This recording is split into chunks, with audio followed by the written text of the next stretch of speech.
Cada vez que vas al Macro haces buen negocio. Cuanto más compras, menos pagas, te lo digo yo. Y de todos lados viene gente a Macromercado, porque te conviene, te lo digo yo.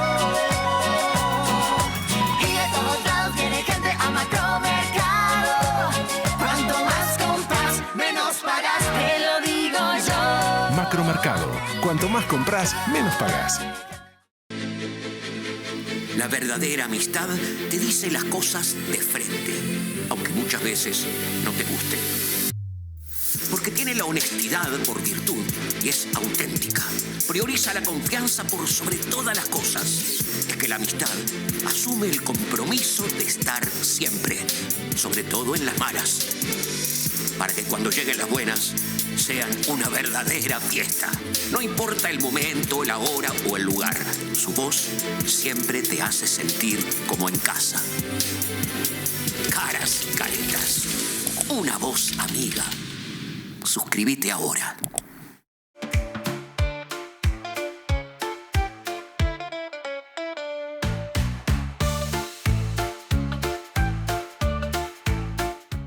Muy buenas noches, estamos en Dato Mata Relato, estamos a 19 de mayo, después de una semana especial, después del fallecimiento de Pepe Mujica. Buenas noches, Martina. Buenas noches, María Noel, ¿cómo estás?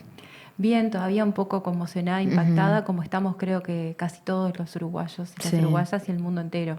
Sí, la verdad que, bueno, fue una semana larga, 2 días de velatorio, más de 60.000 personas pasaron por allí. La verdad que fue impresionante de ver. Fue muy impresionante de ver, y sobre todo el final, ¿no? Con eso de canto a Don José, el ruso leyendo, la verdad que fueron momentos inolvidables. Sí, fueron momentos inolvidables. A ver, Pepe estaba grave, ya se sabía que era el desenlace y sobre todo en las últimas horas no había podido ir a votar en las elecciones departamentales, lo cual era muy simbólico porque a pesar de su enfermedad y a pesar de haberlos explicado, fue como un año corto con Pepe, porque él había visto, él hizo público su enfermedad el 29 de abril del año pasado, pero siempre estuvo y recibió a todo el mundo que lo fue a visitar, pero realmente a mí me conmocionó mucho, creo que a muchos nos pasó, porque a pesar de que se sabía, y bueno, es un golpe para la política uruguaya, es un cambio por lo que fue Pepe, por lo que significó, por todo lo que implicó también, porque es simbólico en un ciclo progresista importante, ¿no? No solamente de lo que fue toda su etapa en la lucha, en todo lo que fue su etapa en cautiverio, 14 años, en las condiciones que estuvo. Pero después toda su trayectoria en lo que fue la vuelta a la democracia, en su trayectoria parlamentaria y como gobernante en sus distintos roles. Sí. Y yo siempre me acordaba con el tema de su enfermedad, que te acordás cuando asumió el Frente Amplio, que él fue ministro de Ganadería, que en los primeros días de gobierno estuvo enfermo. Estuve enfermo con mi hermana, el día del velatorio nos acordábamos de que en la casa de una amiga de la familia estaba el Pepe en su motito, y cuando estuvo enfermo le habían hecho como una especie de altar con el Pepe y su motito, porque estuvo muy enfermo en ese Estuvo momento. Muy enfermo y aparte ya era veterano. Sí. Y a pesar de ello fue ministro de Ganadería, fue un ministro particular porque hizo un quiebre importantísimo en un ministerio que siempre había estado como representado por las clases más altas de los productores y del latifundio uruguayo. Sí.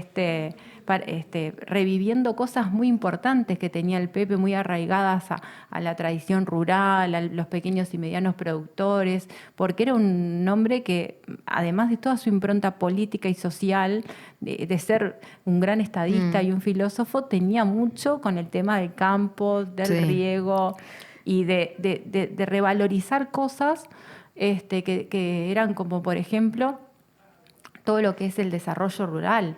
áreas Sí. bastante marginales en la política agropecuaria de un país agropecuario, pero él tenía una lógica con lo que era el Instituto de Colonización. Que el Instituto de Colonización es un emblema de la política de tierras en el Uruguay, que tuvo un antes y un después desde su ley del 47. Y Mujica era un apasionado de Del esa interior, política, con ese conocimiento del Uruguay profundo, y también, como el otro día tuvimos Show de Miércoles, que fue un programa complejo de hacer, porque fue en pleno velatorio Sí. y muy cercano.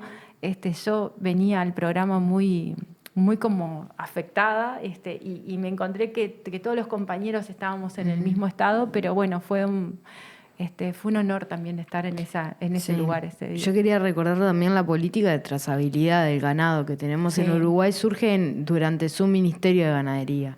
No no en su presidencia, sino en su ministerio, que fue una política de adelanto.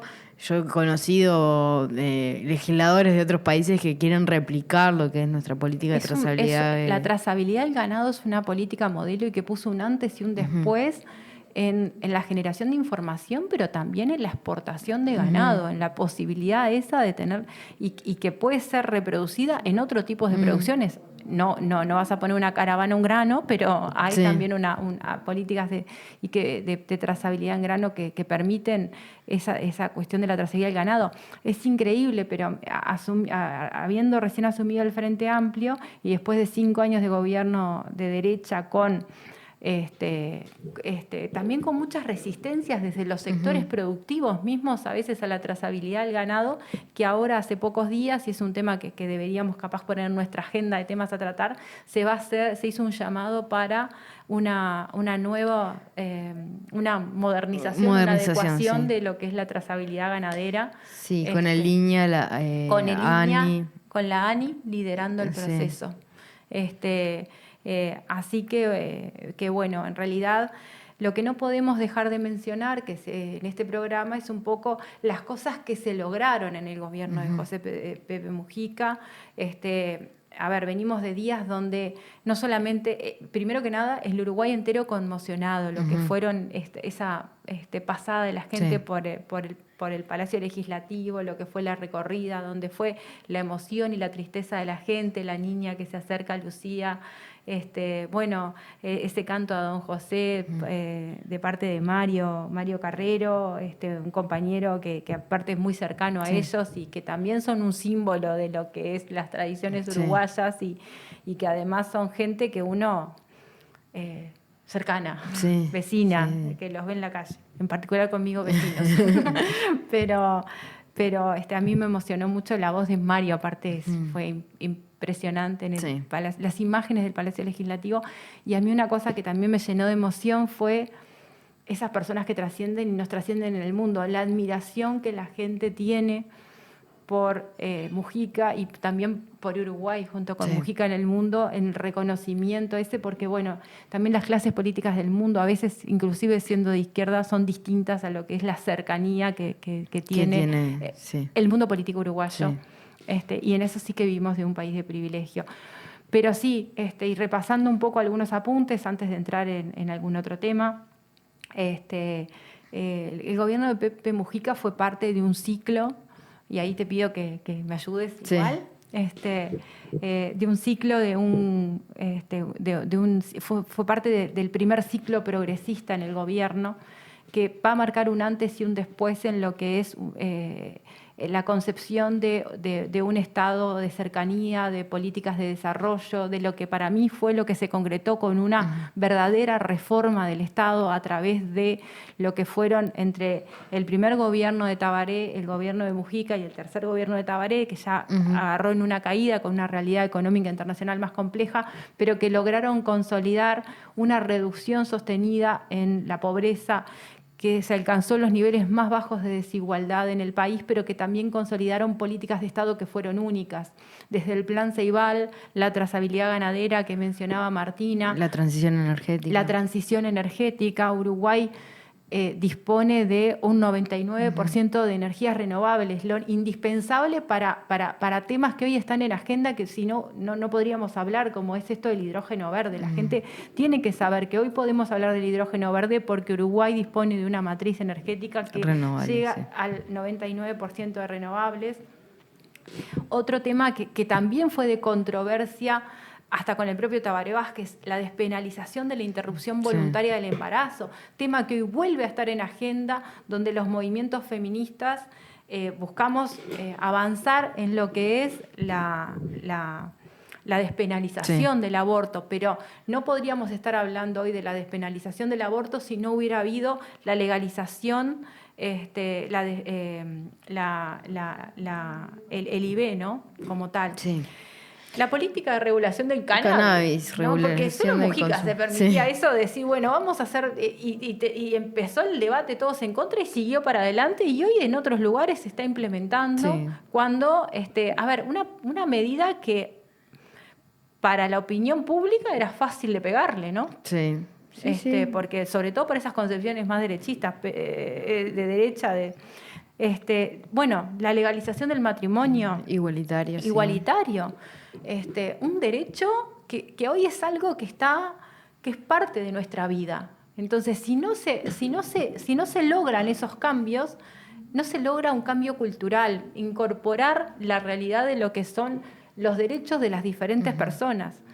La creación del Plan Juntos. El Plan Juntos como tal, claro. Simbólico, importante. Yo el otro día decía en el programa, Uruguay hoy el gran problema que tiene es la vivienda como tal, y con desafíos enormes para resolver los temas de vivienda, política, social, fundamental, porque en torno a la vivienda se construye todo el conjunto de políticas.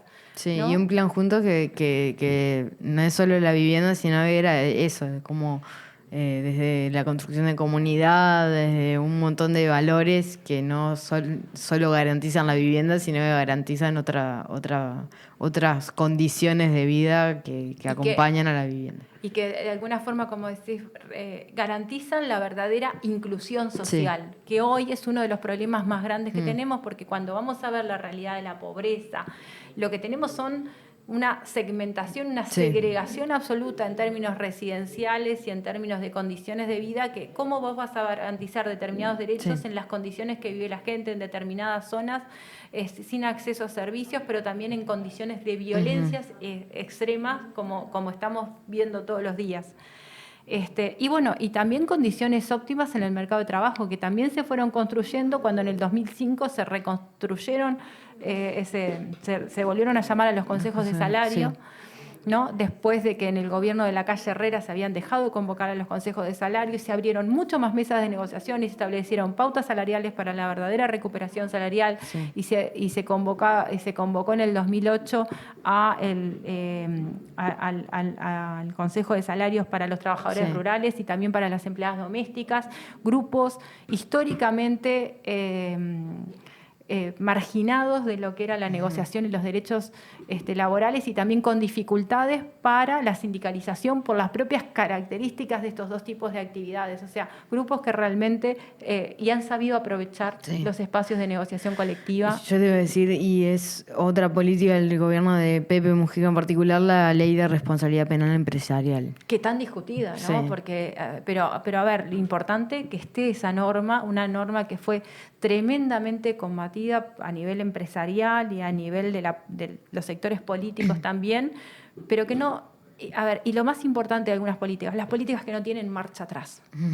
Porque cuando a mí me choca un poco, y capaz que Martina me podés corregir o tendrás una visión, cuando pasaron cosas como en el gobierno anterior que se hablaban de las reformas estructurales. Para mí no hubo ninguna reforma estructural. Fue un mamarracho cuando hablábamos de reformas estructurales, porque en temas tributarios no hubo ningún cambio, ni siquiera para el lado contrario que uno debería hacer, pero en realidad hubo unos ajustes, pero se mantuvo. Después lo que hubo fueron desmantelamientos en empresas públicas, pero calladitos. Yo me acuerdo de... también no pudieron, o sea, no se pudo decir no se deja de convocar los consejos de salario. O sea, hay políticas que se instalaron desde el ciclo progresista y no se puede, y ahora está el desafío de poder retomarlos.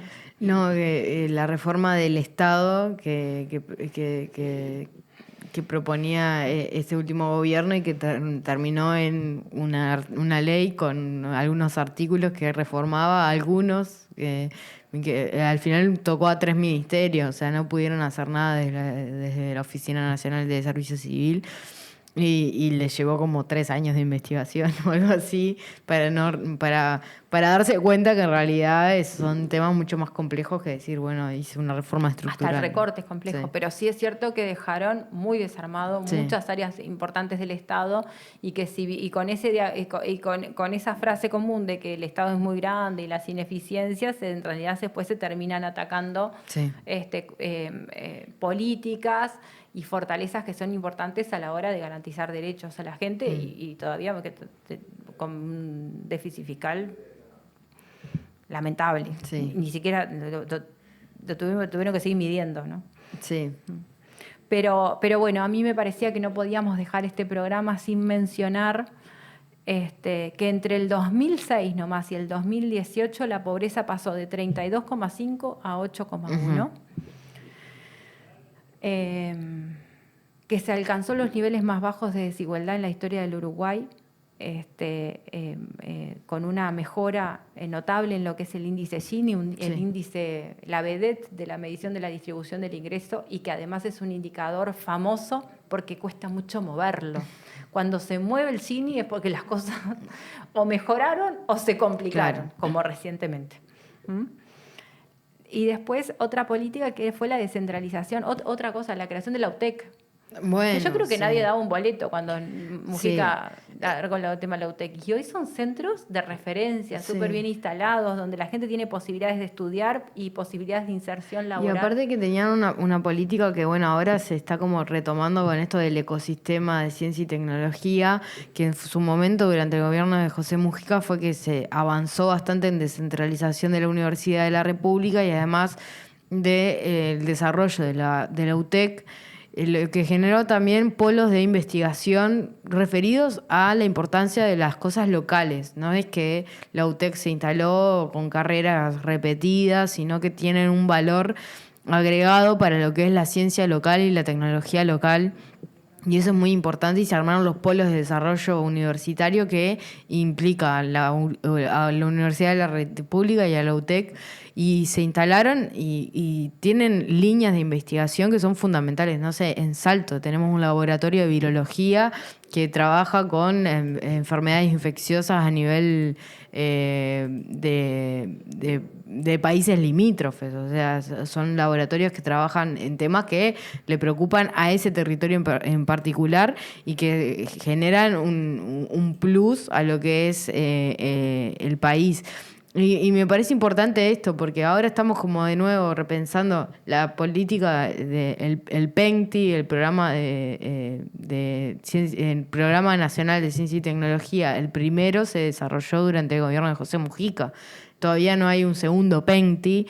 Eso nos lleva a tener que volver a pensar en ciencia y tecnología de la forma que se hizo durante ese ciclo progresista y en particular en el gobierno de José Mujica, que él hablaba mucho él estaba todo el tiempo aprendiendo sobre ciencia, sobre lo que aprendía sobre el campo, lo que aprendía de desarrollo de innovación en el agro, y él hablaba de las aventuras de las moléculas, que si tenías algo para luchar... El otro día justo lo mencionamos también, eso, la aventura de las moléculas. Explícalo vos que... No, claro, que él hablaba mucho de que tenías que tener algo para luchar, y bueno, esto de las aventuras de las moléculas, de que la vida es eso, la aventura de las moléculas, y que hay gente que, bueno, que investiga sobre estos temas y que es una razón para luchar también. Entonces, como que la ciencia y la tecnología, la innovación era una causa también por la cual luchar, y eso también se reflejó mucho durante su gobierno, en esa visión media futurista que tenía él de todo. Sí. Y bueno, y después también esa capacidad de qué capacidad de vivir después de haber pasado 14 años como pasó, ¿no? Uh-huh. Y también sin rencores. Sí, con una visión hacia adelante, hacia la unificación. En aspectos compartibles o no compartibles, pero que muchos los teníamos, pero qué capacidad. Sí. Bien. Así que bueno, de alguna forma queríamos hacer este repaso por algunos de los temas fundamentales y que tenían mucho que ver con el impacto a nivel económico. Y bueno, creo que son temas que debemos seguir tratando. Sí. El otro día vos dijiste muy asertivamente que a veces tendríamos que ir un poco a temas pasados de la economía para entender lo que nos está pasando Sí. ahora. Y sí, es un debe. Y bueno, y también en estos meses que se viene la discusión del presupuesto, mi propuesta es tocar el tema presupuestal en las distintas dimensiones. Me gusta. De acá, por lo menos a julio. Podemos dar toda la discusión, Sí. pero de acá a ver qué pasa en las diferentes áreas del Estado en temas. Pero bueno, no podíamos hacer este programa sin dedicarle un buen rato a lo que fue lo que es Pepe Mujica, porque Sí. es mucho más. Y bueno, y que con él se va un ciclo de líderes. Él se va en un ciclo de líderes. Sí, pero se va con un acumulado impresionante dentro de su sector y dentro de la barra que deja, como decía él, la fila india cada vez más larga, se va con un acumulado que habla de lo que fue su incansable trabajo y militancia. Y qué importante haber tenido un ciclo progresista de 15 años que sí nos cambiaron el país. Sí, sí, sí. Yo me reflejo eso porque es como el mayor sentimiento que tengo. Y también pienso que cuando falleció Tabaré, el momento no nos permitió capaz que todo el reconocimiento Sí. que Tabaré tenía que tener, porque bueno, estábamos en otro gobierno, estábamos En pandemia. en pandemia, Sí. y bueno, no estaban dadas las condiciones como sí se pudieron hacer por suerte en estos días, Sí. y también con la presencia de líderes y referentes de todo el mundo que vinieron y con el acercamiento y la cercanía de la gente. La gente llevó la cercanía que Sí. Pepe tenía a estar, Sí. ¿no? Como en las anécdotas esas que se vienen dando del velatorio en el Palacio, toda la gente que hizo colas y colas y colas Sí. para estar hasta esto de las monjas que fueron a rezar. Sí. Sí. Sí, Así sí. que bueno, esta fue, de alguna forma, no queríamos dejar este espacio. Y proponemos una segunda parte del programa Exacto. con un tema que nosotros el otro día en la puesta a punto de Legítima Defensa, que estábamos con Rodrigo Alonso y con Poppy, tocamos al punto tal de que saben que la puesta a punto siempre es una parte donde uno toca los temas de mayor interés en la semana, pero no pudimos tocar ningún otro tema. Además de que estábamos en nuestra salsa con Rodrigo. Claro. ¿no? Pasamos una semana que estuvimos los dos en los programas dedicados a temas económicos, pero bueno, más allá del chiste, que más o menos fue real. Lo que sí es cierto es que, como algunos ya teníamos alguna idea, ¿qué pasó? Salieron los datos de pobreza. Sí. ¿No? Y salieron los datos de pobreza y con una variación de cómo se mide el ingreso, ¿no? Sí. A ver, la línea de pobreza, siempre estábamos en datos entre los cuales más o menos andábamos pegado al 10%, 8%, sí. Y todavía con algunas discusiones de cómo se analizaban las variaciones. Para comentar este tipo de indicadores, lo que interesa a veces son periodos relativamente largos. Nosotros no podemos analizar la pobreza en forma trimestral por cómo sean los relevamientos, las mediciones. Pero lo cierto es que ¿qué pasó en estos 5 años del gobierno de la coalición?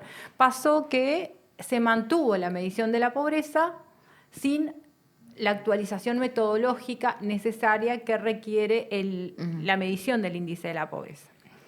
Entonces, ahora lo que se hizo fue esa adecuación, una adecuación que vamos a explicar por qué es, pero la pobreza dejó de ser aquel 8,3, sí. 8,1% y automáticamente pasó a ser 17,3%. Claro, pasamos por debajo de tener una cifra a tener 2. Sí. Dejó de pasar de tener una cifra a tener 2. Pero 2, que Sí, el no doble. es que pasó de 8 a 10. No pasó de 9 a 11. Pasó a prácticamente el doble y eso se comporta en los diferentes grupos de edad. Entonces, ¿y por qué lo tenemos que mirar con mucho cuidado? Porque, a ver, cuando uno analiza en economía, lo expliqué el otro día, uno dice, bueno, uno no se puede guiar por los pequeños números, por su entorno cercano. Uno analiza los grandes números, la ley de los grandes números. Tiene que analizar las variables, cómo se comportan. Pero lo cierto está que uno mira, hay mayor empleo y menos desempleo. Hubo un cambio en la metodología de la encuesta continua de hogares. Hay un cambio, la pobreza, uno ve cada vez situaciones más complejas, barrios más violentos, una realidad a nivel de todo el país y también la gente en situación de calle, y la pobreza sigue ahí en el entorno del 8, 9, 10%. Sí. Como que no refleja Como que no refleja... La realidad no refleja... La realidad. Pero ¿qué pasó?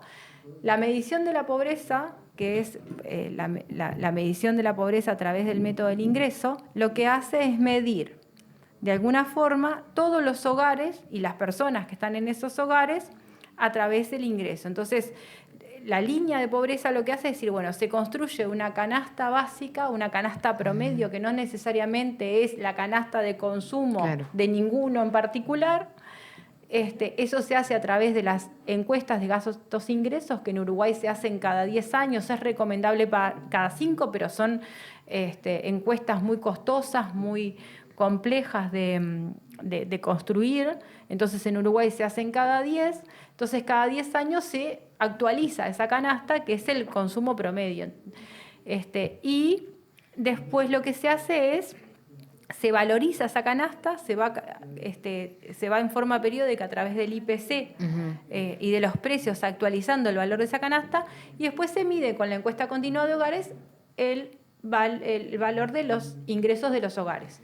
Si ese hogar queda por debajo de la línea, entra dentro de un hogar pobre. Claro. Si ese hogar queda por encima de la línea, es un hogar no pobre. Y se habla de la incidencia de la pobreza como el porcentaje de los hogares que quedan por debajo de la línea de pobreza.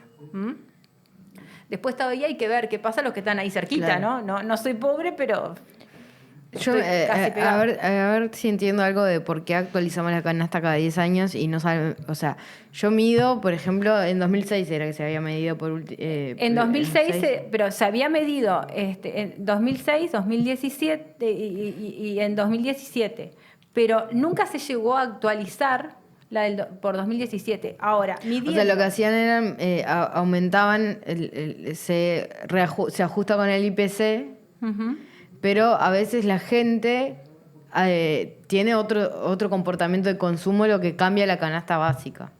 Claro, porque, a ver, nosotros teníamos, ahora lo que se hizo fue una actualización de la canasta, ¿no? Entonces, en vez de tener la canasta del 2006, se pasó a una canasta del 2017. Igual no es una canasta nueva. Claro. Pero la gente cambia sus hábitos de consumo. Cambia la conectividad, cambia la forma de calefacción, cambia los hábitos de alimentación. Sí. Entonces, lo que pasa es que si nosotros seguíamos midiendo la pobreza a través de una canasta 2006, estábamos subvalorando algunos tipos de consumo que hoy no están. Por Exacto. eso la pobreza daba menos. Sí. Y después, al pasar al 2017, la pobreza aumenta notablemente. Si bien no son datos que no son comparables, lo que estamos diciendo es que no estamos midiendo algo que sea adecuado. Claro. La pregunta es, primero que nada, que esto es complejo. Es complejo porque en realidad la medición de la pobreza es una herramienta, es un indicador fundamental, es un insumo fundamental para el conocer la realidad del diseño de política pública. Exacto. Después esa medición de la pobreza va a decir, bueno, ¿y esos hogares que están debajo de la línea de pobreza? ¿Qué personas tienes? ¿Dónde están? ¿Cómo están integrados? Entonces, por ejemplo, cuando vamos a comparar los datos y vamos, por ejemplo, a medir por tramos de edad, Lo que pasa es que prácticamente en todos los grupos de edad se duplica. Un poquito menos en los más chicos, pero igual se confirma la infantilización de la pobreza. Bien. Pasamos del 20 al 32, 33%. Es un número altísimo. Pero, por ejemplo... O sea, 1 de cada 3 niños es pobre sí, en Uruguay. pero en los adultos es un número altísimo. Pero parece como que el otro dato parecía poco para lo que uno estaba viendo. Ujú. Pero estamos en un problema que ya veíamos con los datos anteriores que era grave y mucho más grave. Pero, por ejemplo, un dato no menor es que en los adultos mayores, en los mayores de 65 años, pasamos de 2,1 a 6,3. Claro. Y además, por ejemplo, cuando pensamos en esa canasta promedio y en la canasta de las necesidades de un adulto mayor, hay muchas otras necesidades Claro. que no están Sí, cuantificadas. aumentan medicamentos, cuidados. Medicamentos, cuidados, otro tipo de aspectos, y más cuanto más edad se tienen. ¿Qué pasa cuando Pongo este ejemplo para mencionarlo porque me parece que este tema de la medición de la pobreza es un problema enorme y que de alguna forma se venía aguantando. Cuando salieron los datos de la pobreza multidimensional, que fue Sí, ya criticado, 3 días cuestionado antes, por el gobierno. pero fue 3 días de antes, voy a turno. decir, bueno, a ver, yo saludé que salía, ¿te acordás que Sí. lo conversamos un montón acá? Saludamos que hubiera una metodología que se complementa con la línea de pobreza o con los métodos del ingreso para medición de la pobreza multidimensional. ¿Por qué? Porque medir la pobreza multidimensional y ver qué pasa con la educación, con la salud, con la vivienda, es fundamental a la hora de decir, bueno, ¿qué pasa en dimensiones claves de estos hogares que son pobres medido para saber cuáles son las políticas y cómo hay que atacarlas? ¿Qué pasa a nivel del territorio nacional? Sí. Lo que yo te iba a preguntar, yo sé que no son comparables, una es multidimensional y la otra es por ingreso, pero ¿se parece más la pobreza medida por ingreso con este cambio en metodología?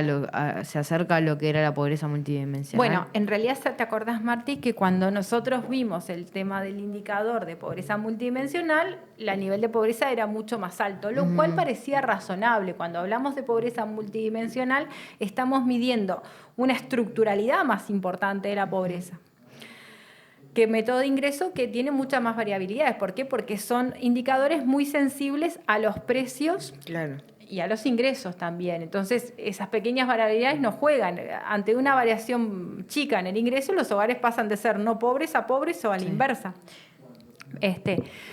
Pero, en realidad, ¿por qué se justifica el método del ingreso? Primero que nada, porque es un método que tiene un acuerdo internacional fuerte en la metodología. Y segundo, porque hay algunos supuestos de decir, bueno, si bien la pobreza no es, hay muchas concepciones y hay un consenso generalizado de que no es un fenómeno unidimensional, uno no solo es pobre por no tener ingreso, el ingreso lo que te da es la idea de decir, bueno, es la posibilidad de acceder a otros bienes y servicios. Entonces, si yo tengo un ingreso, puedo comer, si tengo un ingreso, puedo acceder a la educación, a la recreación, al transporte y demás.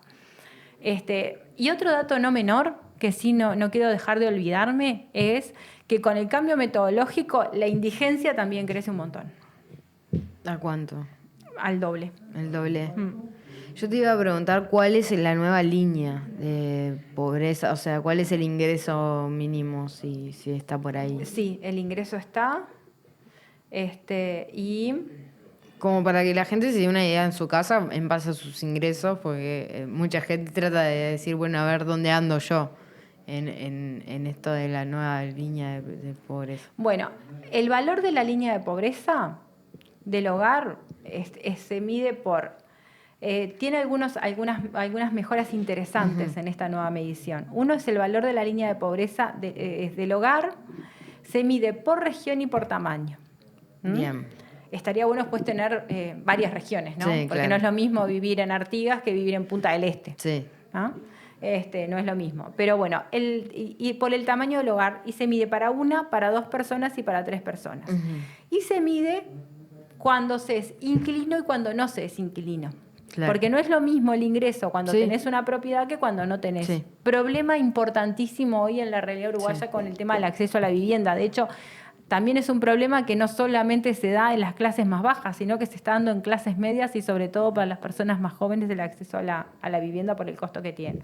Entonces, por ejemplo, un hogar de una persona de Montevideo con inquilinos, la línea de pobreza es 22.577. En Montevideo no inquilinos es de 13.802. O sea, no estamos hablando, pensando en comer. De 2 personas, Montevideo inquilinos es de 38.134 y de no inquilinos 26.556.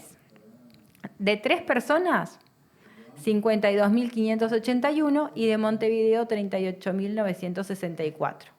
Cuando me voy al interior, que también tengo cambios inquilinos, no inquilinos, la línea baja, porque está asociado que es menos costoso vivir en el interior del país y también lo que se hace es una medición de una canasta Montevideo y una canasta interior. Una canasta de inquilino y una canasta propietario, lo que se saca es el valor locativo. Antes lo que se tomaba era el famoso concepto del valor locativo, entonces ahí cambiaba un poco la medición. Pero este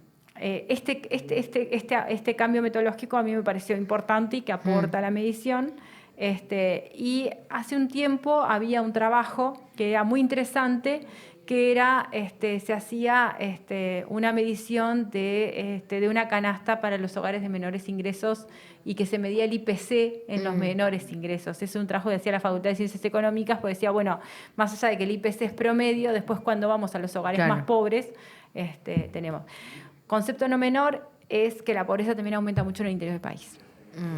Entonces, desde el punto de vista de eso que yo te decía, primero que nada estamos viendo como que es una realidad cambiante.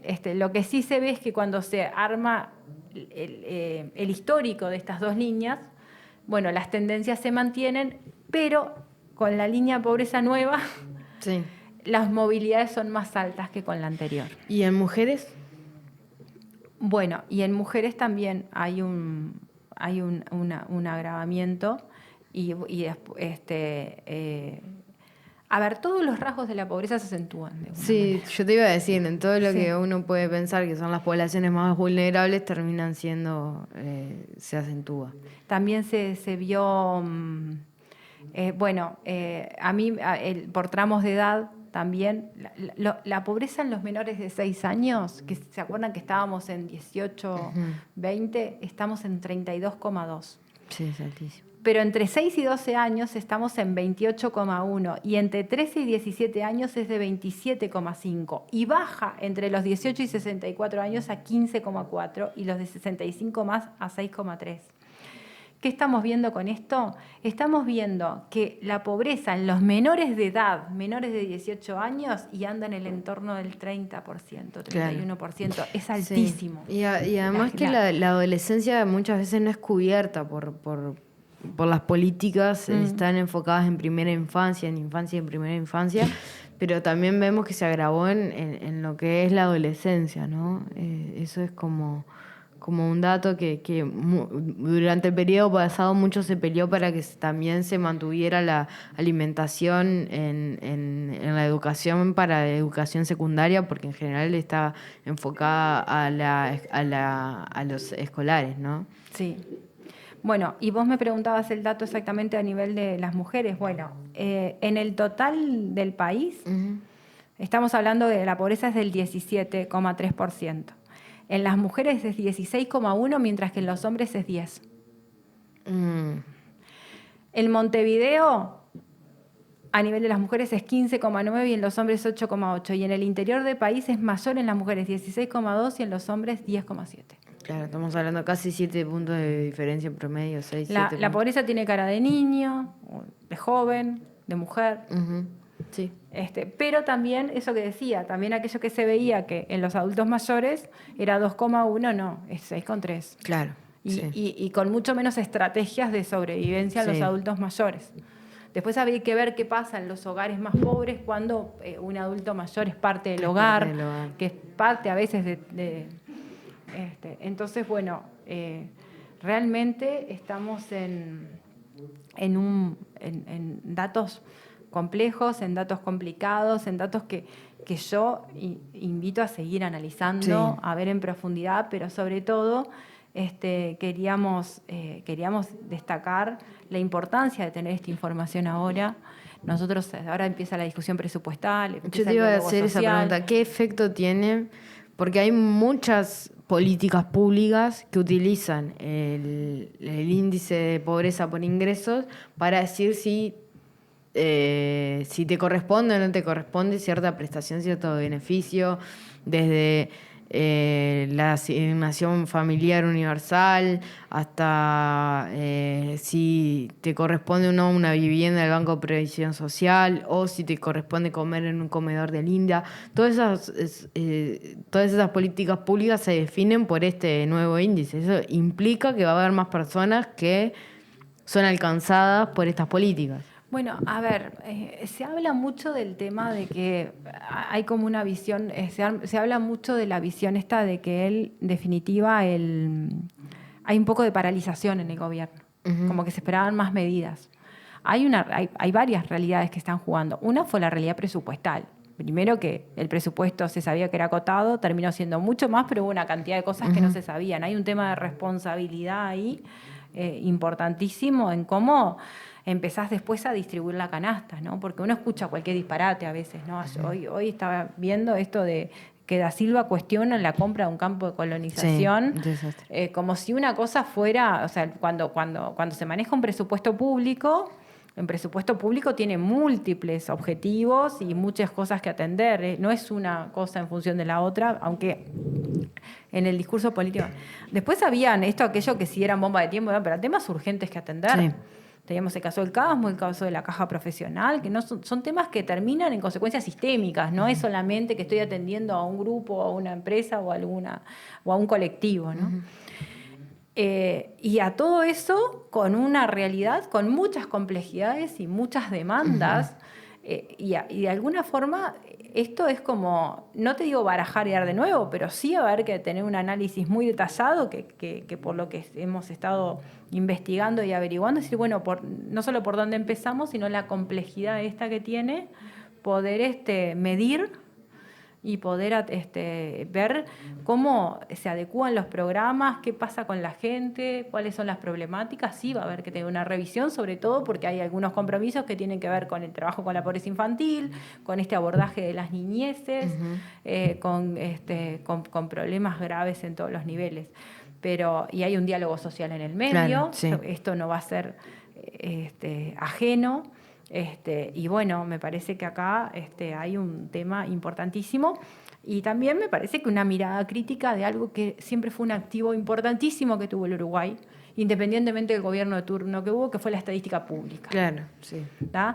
Mientras nosotros mirábamos como una cosa extraña la medición del índice de precios en Argentina, que existía el del INDEC, que existía el de otro lado, y siempre una cosa rarísima con diferencias notables, Uruguay se podía cuestionar la interpretación a la evolución del IPC o de las estadísticas. Pero las estadísticas oficiales siempre fueron un activo que el Uruguay tuvo, independientemente del gobierno que tuvo, que nadie puso en cuestión.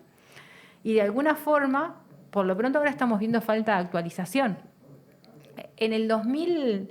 en el 97 hubo un cambio en la metodología del ingreso, y lo que se hubo fue que se mantuvieron durante años las dos líneas, hasta que se optó, pero Claro. de alguna forma se veía cuál era la evolución, pero fue famoso aquel cambio metodológico que cambiaba y había discusiones conceptuales había una variable que era las comidas fuera del hogar, que eran como de mucha variabilidad, entonces influían sobre todo en los hogares más pobres porque era una categoría residual. Pero en este caso me parece que de alguna forma pone alertas. Es cuestionable porque no se actualizó, pero obviamente que sí, pero a la vista estaba que siempre hubo un ocultamiento o un relato, y ahí vemos aquellas situaciones que vimos como ridículas, como aquello había salido alguno de los políticos, dijo insólito que el INE... sí. Que el Ministerio de Economía salió en 2 días cuestionando el Comité Fiscal Asesor que había creado con una institucional y la publicación de Aline porque que revisaran cómo habían medido la pobreza multidimensional, cuando en ese momento no teníamos este dato de la línea de pobreza y todavía no era comparable. Claro. Pero yo no sé vos qué pensás, pero creo que estamos de acuerdo, lo hemos conversado, no podíamos dejar pasar este programa sin Sí. analizar en profundidad los números y que si hemos dedicado tiempo en este programa es a analizar, a ver qué pasaba con la pobreza durante estamos en nuestro tercer año, ¿no? Sí. Hemos traído a referentes de la Universidad de la República, a Mauri da Rosa, por ejemplo, y también en todo lo que tiene que ver con desigualdad, que también están los datos y que creo que es un tema también a analizar, porque hoy Uruguay necesita medidas y políticas para atacar la pobreza, pero también necesita medidas políticas para atacar la desigualdad, problemas que van de la mano. Claro.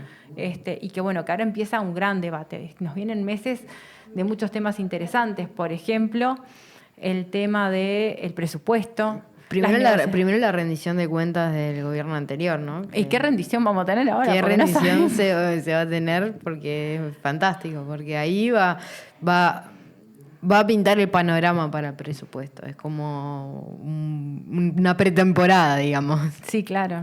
Y me parece interesante ver, porque eso debería transparentar un poco más cuál es la situación de esta que se habla, que si la Ferrari está chocada, si no está chocada, si no sé qué, no sé cuánto, se va a transparentar finalmente en la rendición de cuentas y después, bueno, esa es la línea de base con la cual se arma el presupuesto para los próximos 5 años. Un presupuesto que no sabemos cómo van a llegar, pero yo creo que todos los organismos hoy están preocupados por la discusión Sí. presupuestal y bueno, y todos estarán afín a ver. Yo no te diría a ver cuánto aflojan las autoridades económicas, pero sí cómo van a distribuir la jugada para atender las necesidades. Porque aparte hemos hablado en otro programa sobre las predicciones de crecimiento a nivel regional y mundial, ¿no?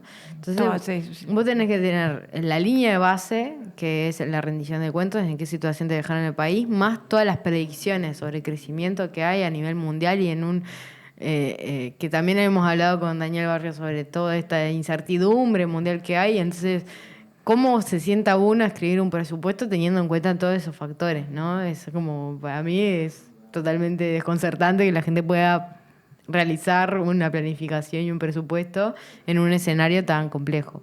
Sí, ¿de dónde sacás? Sí. Porque no es que van a caer en un mundo tan inestable, no van a llover inversiones. Y Uruguay tiene cosas, aparte, hasta cosas que ya no cobró y cosas que tiene que pagar de los periodos anteriores, ¿no?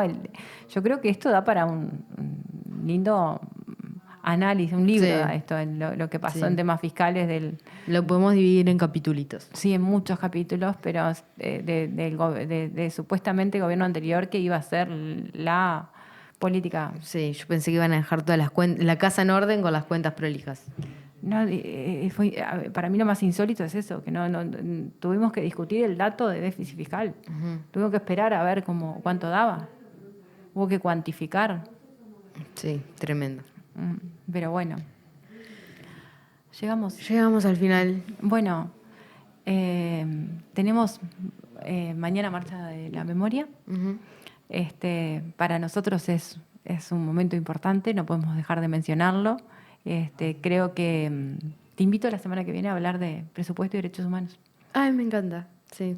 Y vamos a tener también el Congreso del PCNT, Sí. que vamos a estar cubriendo también en el resto de los programas. Tuvimos al Turco Abdala, si no lo vieron, en Legítima Defensa la semana pasada. Pero bueno, a ver qué surge de este Congreso Nacional del PCNT, que me parece que bueno, el PCNT vino con un 1 de mayo con una propuesta fuerte, con esta visión de generar una medida de desarrollo, una política, un pienso de desarrollo a largo plazo y con medidas concretas que a mí me gustaría por lo menos analizar un poco en profundidad en este programa, que es como el programa con más distendido, Sí. donde nos tomamos el tiempo de charlar y analizar los temas y no nos sigue mucho la agenda política como cuando estoy en Legítimo. Yo de miércoles Que tenés que ir... tengo que ir al día. Sí, ¿viste? yo también. Pasaron Pasaron cosas todos los días. Para Un tema nosotros, de- para mí este programa es el que más disfruto. El relax. El relax total, porque aparte es un programa entre amigos, es un programa de intercambio, de pienso, menos estresante, y bueno, y que es más atemporal de escuchar. Pero bueno, nos vemos la semana próxima. Nos vemos la semana próxima y bueno, que tengan una buena semana y una buena marcha. Una buena marcha.